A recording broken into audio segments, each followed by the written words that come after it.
People are angry out there right now. It is something to behold. It doesn't matter if you are in a fast casual dining place, in a office environment, out on the job site in construction, wherever you're at, there is a level of angst and frankly, just it feels like contempt that's permeating all of the culture right now here in America. And I've even seen some articles where it's happening abroad as well. And it's not good, folks. Everyone's stressed. We've got everything that every foundation that we would love to have be solid seems to be getting shakier and crumbling. And business owners and the public really don't know what to do about it. And we've got an article today from Inc.com that we're getting some surveys back that are definitely beginning to show that this is a thing, and folks are leaving to try to find help at another job, and they are finding some success. So with that, for those who don't know, my name is Ryan Howe. I'm a business coach that works out of West Michigan and around the country. I come here live pretty much every single day, sharing some of the information I share with my clients, and I hope to earn your subscription today. So let's get into this here. As always, link is going to be in the description. Be sure to check that out. Now, this is from Inc.com. You're not paranoid. You're not. It's real. Workplaces are getting more toxic. This is by Kit Eaton. I don't know if that necessarily shows toxicity, but I guess maybe the color. Let's go with that. Now, sometimes when it feels like the world is going to hell and a handbasket, work remains a safe, stable space in your life. That's what we hope for, right? We spend a lot of time there. We're hoping it's going to be a place that we can be able to chill and just do the routines. But according to every survey that I've seen, and this most recent one from Express Employment Professionals, it is not. Troubling increase in toxic behaviors within the workplace across the U.S., with survey respondents revealing that employees at their company are much more confrontational than they were just 3 years ago. Now, is anyone really surprised by that? Like, honestly, we had the last 5 years has been, the hallmark has been the different tribes sniping and fighting and yelling at each other. That's been just what's happened in the cultural, again, I think the word zeitgeist, I don't know if that's right or not, but it's become a cultural norm to say your piece, live your truth to someone else right in their face. And that's just become the norm. So yeah, more confrontation is a thing. The research involved surveying 1,001. Okay, so that's interesting. U.S. hiring decision makers, so HR, and then 1,039 job-seeking adults age 18 and up. And some of its results will unsettle business leaders and those HR teams across the nation. Right, some 30% of employed job seekers, people who have a job but are actively looking for new work, right, said that more confrontations were happening at work now than 3 years back. I did another video where it highlights the fact that we have forgotten how to interact with each other in the office. Those social norms and the social norms and contract for behavior within the office got ripped to shreds years ago and still has not made its way back here.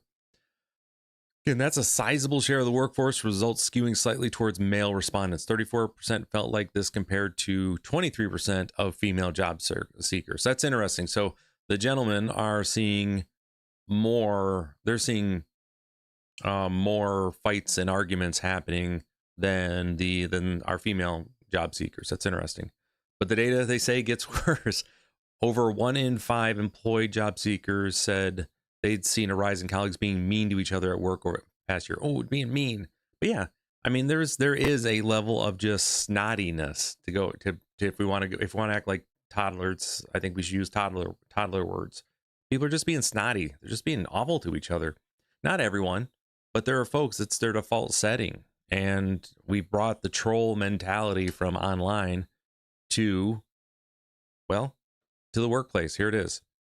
Now, 54% of job seekers said they think company culture should adapt to changing times instead of forcing staff to conform to existing culture. That's a word salad saying companies need to change to meet whatever current people are at instead of, hey, you guys need to adapt to us. Which, now again, that sentiment's a little stronger with female versus men. Now, this is one thing that again, when I coach businesses, within where the law is at, right, legally, you get to set the tone on what's acceptable behavior in your business as a business owner. You get to say, we do this here, we don't do that here. And that is 100% you're right. You're the employer, again, within the rules and laws and regulation there. The goal is really for people to find the place that's the right fit for their talents and also for the work and how they want to operate. So that's it. I don't know. I mean, I understand the sentiment there, folks, especially from the employees. Noted. It's one of those things where it's in between, where I don't necessarily agree.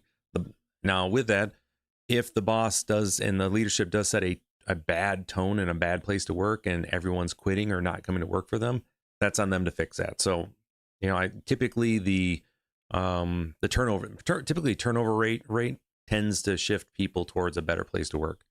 Now, 55% of job seekers surveyed agreed that it was inappropriate for bosses to demand coworkers boundaries similar to those they have for family and friends. People whom you may have a broader natural tolerance when misbehavior occurs. Excuse me. No, absolutely. No, that isn't appropriate. No, you treat your when you're at work, you treat people better than you treat your family. There should be it is professional courtesy that you treat your current the folks that you work with. Like, that has to be the case. You treat them better than family. I do not like that when I hear this place is we're a family here. It's nothing that I ever support my clients saying, because it's not. You're not a family there. Unless it's a family-owned business, then you got to deal with that too. But anyways, the data comes from a backdrop of deep politically driven hostility to DEI practices. It's the law of the land now that DEI should not be in any businesses, at least at the government level. And we've seen where they talk about DOGE here and what's happening at the federal workplace. They've cut out funding for that in the public space. States aren't allowed to have it, and then you see a lot of businesses are also moving away from it as well. However, I did a video last week. It shows that actually there's a lot of businesses. If you want to have, excuse me, sorry, I was traveling the last few days, and it's like with everything, getting back to the new allergies. All right. So I did a video last week that we covered that there are folks and quite a few people that still want DEI initiatives in the workplace. So if that's something that you would like to have as a business owner, it may be a way to differentiate you and attract the workforce you're looking for. But with that, 78% of Gen Z job seekers felt this way, compared to 64% of millennial, and then 56% of Gen X. Only 44% of boomer or senior job seekers agreed that you should have signage to remind people to be nice to one another. Okay. If your company is seeing a rise in worker complaints about toxicity, it might be time to sit up and take note. A new survey data suggests that your workers may be living your old-fashioned workplace culture, maybe spurred to find work elsewhere. All right. So let's talk about what I'm seeing with my clients and what my clients are talking about and what we're dealing with. One of the major issues that I am seeing consistently, and it's coming up across the board, is folks not understanding how to communicate with each other. The basics of professional conversation, setting expectations, following through on the expectations, understanding your training and your responsibilities, things of that nature. It's almost as if, let's say, it seems to be almost 3/4 of the staff thinks they're too good for the training or something. It's just, I don't know. It's not right way to say it. Let me try it a different way. It's that 3/4 of the staff, they just assume the other 25% should just figure it out. Like, here's the reading, here's the video. It's not my responsibility to make you good at your job. And that leads a level of contempt of like, hey, I'm trying to do better at my work and no one wants to train. We're seeing that piece because that's not my job. There's other, which is true. I mean, get me wrong. There should be something in place. If you are training people, that should be something identified. And it's a responsibility of the ownership and the leadership to have that figured out. So I'm not disagreeing with you there. There's another aspect that we're seeing where folks they're really protective of their work, which is good to a point, but where they also don't want to share how they're doing their work in a way that, so you can't really look in to see the work that's happening there. So we're uncovering quite a few blind spots that are happening here. And what's happening is anybody who comes in there, they are getting it's hostile. The folks are like, no, stay away. I'm the only one that can do this. This is the way it has to be. And you're having that other piece fighting out that way. So we have all the Gen Z folks are coming in. They're trying to learn. Same thing with some of the younger millennials trying to learn these new positions, let's say in management or leadership, and no one's helping them. They're upset by it. And the younger folks too are coming in and they're like, hey, this is how I'd like to be treated. And the folks that have been there for a while, it's like, who are you to tell me how to treat you that way? It's this balancing of the two cultures that are coming in here. And I'm all for saying that the old way is not the new way, shouldn't be the new way. I'm 100% on that. But there's a reason that we even have the opportunity to be successful and hire people right now, because the old way did actually have some merits. It did produce revenue. It did produce profit. It allowed us the freedom to look at, okay, how can we make this place better? The thing that Gen Z and the younger millennials need to understand is that just because you don't like or understand why this thing worked, you don't throw it out. There's merit in the way things had been done for a long time. And you shouldn't just dismiss it out hand, because your job currently exists because of the work that was done here. Okay, so that's a big part of what I'm working with my clients on, here in West Michigan and around the country, is how do we blend the new way that folks want to be treated at work without sacrificing the productivity and profitability of the old way.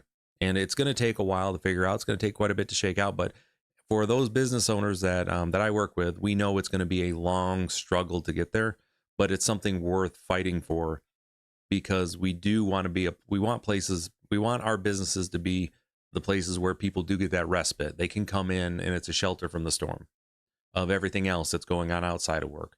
We control what happens in the business, so we want to make sure that we're doing everything we can to build a place where people not only want to come to work at, that they want to tell their friends about, and then they are encouraging folks that they know to come do business with us. Okay. So with that, hopefully I earned your subscription today.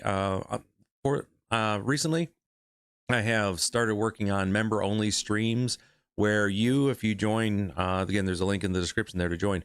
I'll be holding member only streams where you can come in and ask about questions about entrepreneurship or your business that you currently have. Or if you're an employee, help on how to manage certain things at work, or what you should be looking at as an employee to move into supervisor, or as a supervisor, what it takes to get up to VP. Whatever it is, it's general. It's going to be general business, Q&A on a consistent basis for my members there. So again, if you're interested, please go check that out. So yeah, folks, it's hostile out there, but we control that. Let's do our best to try to make the workplace a place where, hey, we know